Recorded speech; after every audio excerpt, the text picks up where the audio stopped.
Hello everyone, this is Julian from Kanen Coffee, and today we have a stone premium espresso machine with us in the shop. That came in because the machine was not heating. After taking all of the panels apart and inspecting the heating element and just different parts of the machine, we found that the safety switch, which if the machine were to get too hot will pop and it will cut the electricity going to the heating element, that had popped. So after clicking that in, it had booted up back to normal. This could happen for a few reasons. Of course, the main reason being that the machine was overheating, but after a lot of testing with this machine, I wasn't able to get it to overheat. However, sometimes if you were to leave the machine on too long, that could happen, or the safety switch just pops. And it will be under the lid connected to your steam boiler. So pretty much what we did with this machine after that is the tune-up.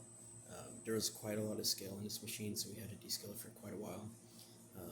Also cleaned the water level probe and replaced the gasket on the vacuum release valve. Deep cleaning the group head, there was quite a lot of coffee in there. Replacing the shower screen, the gasket, and just making sure everything was as clean as it could be. Now we're going to quickly brew a shot. Putting this in here, and then we're going to grab a cup. Alrighty, so now we're going to brew a shot by twisting the top knob up here. Don't worry if it runs a little too fast or a little too slow. We don't calibrate the grinders to these machines that we test, but this looks like it's coming out really, really well. I'm going to let it keep brewing.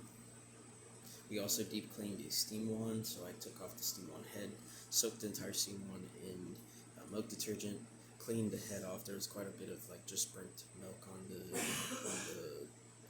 steam knob. Deep cleaned your portafilter by soaking it in, of course, coffee detergent.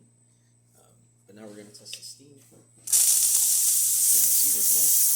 And then usually just after descaling, it really cleans up the heat element in the boiler. So you can get a really good consistent steam that doesn't drop really quick, as you see. So this is going to be constant like this for a long time. And yeah, that's Father Curtis Repair. If you like this video or any of our repairs on our channel, leave a like, subscribe, and hit the bell. Thanks for watching.